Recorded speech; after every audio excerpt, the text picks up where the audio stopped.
ललकार कितनी तेज है, हुंकार में कितना आवेग है। जो उतरे हैं जमीन पर गदा उठाए, उनकी अपनी ही जमीन पर उनकी कितनी राजनीति शेष है। कांग्रेस की चिंता अमेठी और रायबरेली की है तो सैफई इटावा में भी हवा अलग ही टाइट हो चुकी है।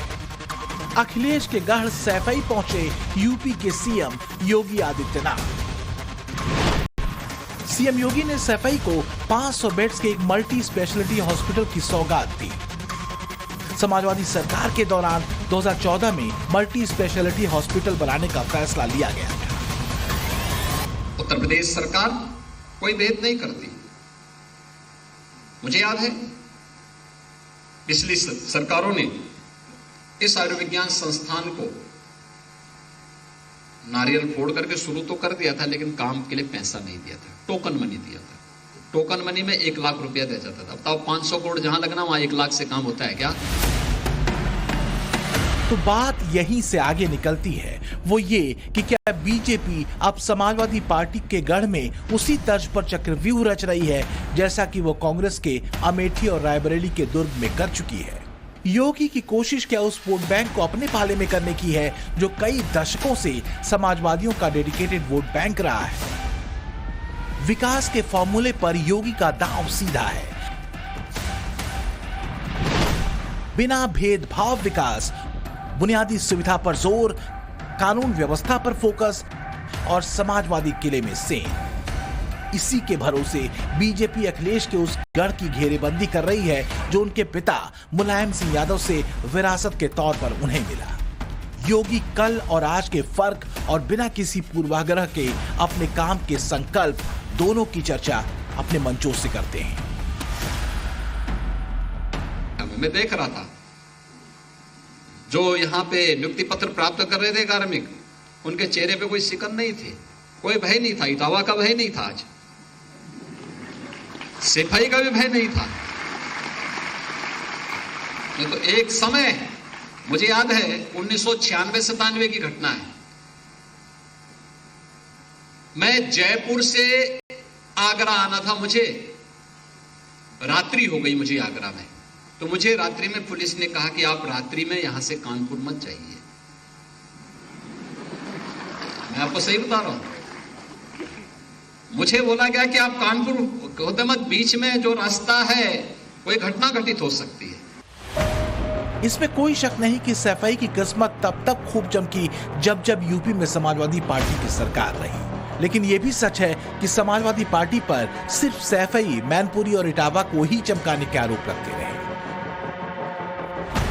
योगी का काम मोदी के सबका साथ सबका विकास के सूत्र पर कसा है और अब ऐसा लगता है कि बदलाव की यही तस्वीर अखिलेश के कोर वोट बैंक का मन और मिजाज बदल रही है। वोट तो सर डिम्पल को अब सर घोसी समाज से नहीं मिलेगा सर। घोसी समाज का वोट नहीं मिलेगा डिम्पल यादव को।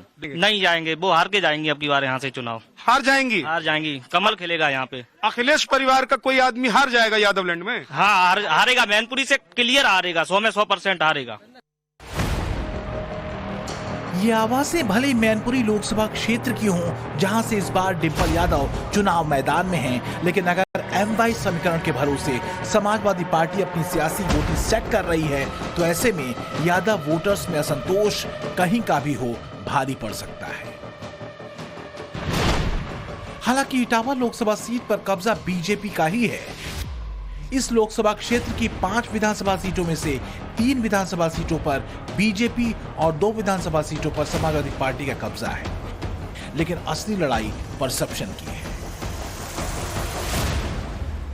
सैफई से लेकर इटावा लोकसभा सीट और मैनपुरी तक के समाजवादी किले को कमजोर करने के पीछे क्या योगी का मकसद एक संदेश देने का है, जैसे कांग्रेस मुक्त देश वैसे ही समाजवादी पार्टी मुक्त प्रदेश का?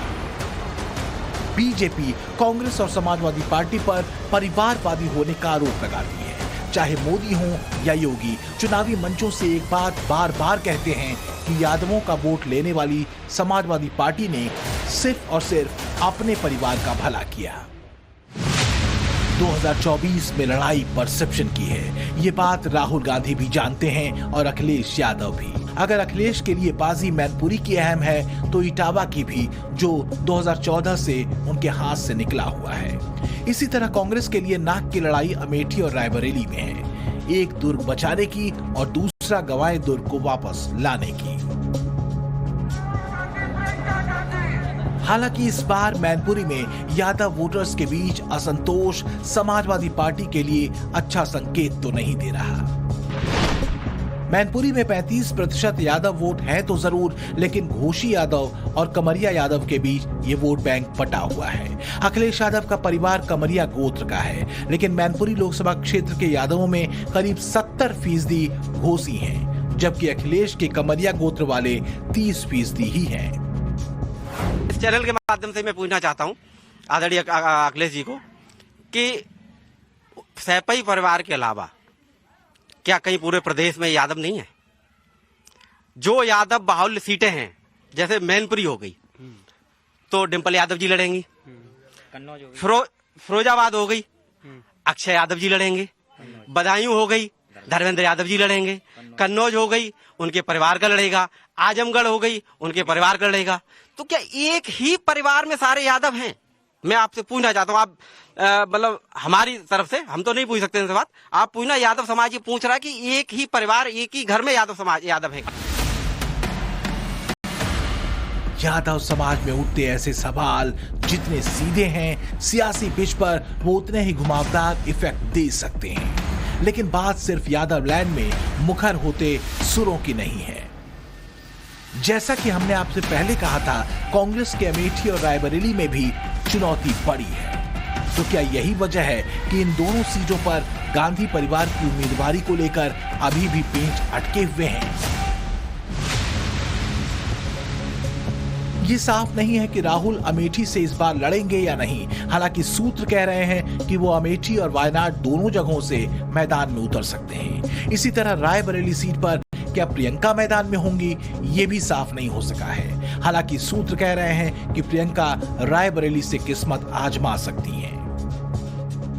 लोग ये भी नहीं भूले कि जब इसी व्यक्ति ने वायनाड में उत्तर भारत और विशेषता अमेठी के बारे में बात कही कि यहाँ के लोगों की समझ ठीक नहीं है, तब से लेकर अब तक अमेठी आक्रोशित है।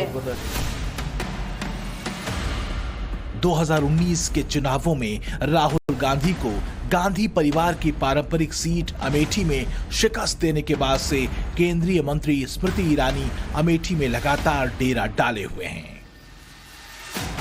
तो क्या चाहे कांग्रेस हो या समाजवादी, दोनों की दुखती रग एक ही है?